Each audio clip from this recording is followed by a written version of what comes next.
Now, I referred in my opening to these quit or die strategies. The quit or die strategy, the reason I call that is that this is an abstinence approach to tobacco, meaning you either quit or if you continue to use the product, you die. That's their abstinence approach. The previous speaker even talked about, well, this bill is going to promote nicotine therapies and we're going to move people toward those nicotine therapies and they'll get a chance to quit. Nicotine therapies work for less than 7% of the American smokers who use them to quit smoking. Each year, approximately 20 million smokers use nicotine replacement therapies in an attempt to quit smoking. Now think about this. You got over 40 million smokers, 2 million try to quit, and there's a 7% success rate. This bill locks in the 7% success rate and does not allow the marketplace to exercise innovation to move or as a gateway of smokers to smokeless type products in a harm reduction strategy to lower in a continuum of risk. 7%?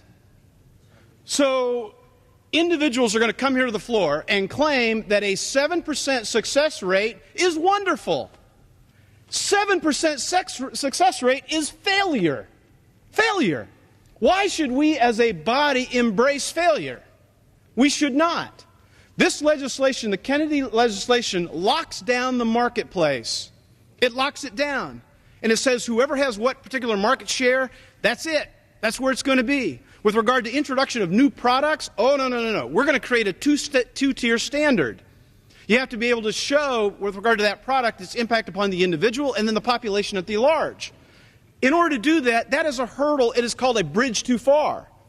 When you create a two-tier standard that is a barrier, as an entry barrier of new products to the market, you lock down innovation, you secure competition in a present pattern, and then with regard to these therapies, we're saying, okay, this is cool, this is good. We're doing something great for public health. We're going to lock in a 7% success rate. Wow. Now, members are also going to come to the floor and say, oh, this is really great. We're really going to be helping people quit smoking. Are you kidding me? You know what this bill does? This bill increases the success rate now of quit smoking by 0.2%. 0.2%. You proud of that? 0.2%. Now let's talk about what is 0.2%. Well, let's go to our friends, one of our strongest allies in our transatlantic alliance, Great Britain. The Royal College of Physicians also looking at this issue in their report, and they're looking also to solutions to the smoking epidemic. They write, in their review of other countries, it indicates that the best conventional tobacco control measures reducing smoking prevalence is between 0.5 and 1 percentage point per year. Whoa! Great Britain went out there and looked at all these other countries around the world and found that other countries that are taking aggressive measures are able to reduce smoking prevalence by 0.5 to 1 percentage points per year. And none of them have even taken into account what Mr. McIntyre and I presented to the floor for harm reduction strategies. So, great. The rest of the world is at 0.5 and 1, and we're going to be at 0.2%, and you're going to claim that success. We're doing great things to improve public health. Are you kidding me? We are not. We're continuing failure. Failure. So don't come to the floor and act like that someone is the champion here, because we're not. 0.2%. Now, well, I'll yield to help you with math. 0.2%? I'm asking you the source. What? It's 2% over 10. Will the gentleman yield for a moment? 0.2%? 2%. You think that's great. I'd like to yield to ask your source. You what? I'd like to ask your source. Sure. It's the Royal College of Physicians. That's from another country? Absolutely. Is the gentleman aware the Congressional Budget Office estimates it will reduce youth smoking by 11% over this next 10 years and adult smoking by 2%? Those are our own estimates. Now, the Royal College of Physicians, I'm indicating with regard to reduction of prevalence of smoking of 0.5 and 1 percentage point per year of places around the world. 2% CRS? Yeah, this is CBO. I don't know where you're getting your facts. This is CBO. Last time I checked, CBO is the United States. You think? Yeah. CBO is the United States. Now let me also move to harm reduction strategies. Here's why I'm really upset. I'm upset because what we really should be doing, if we really had an interest in improving public health, we should be migrating populations, moving populations. And when you move populations, you also want to inform people with regard to choices and the risks associated with products. We do that every day in the types of automobiles in which we buy, whether you're going to wear your seatbelt. I suppose, I don't know, you want to wear a helmet? Did you wear a helmet to work when you drove your car today? Yes, it's a choice you could make. People make harm reduction choices every day. In the foods we eat, what we drink, whatever we consume, we make these decisions every day. But how come we don't apply harm reduction strategies to tobacco? We should. So in the marketplace right now, there are many types of products.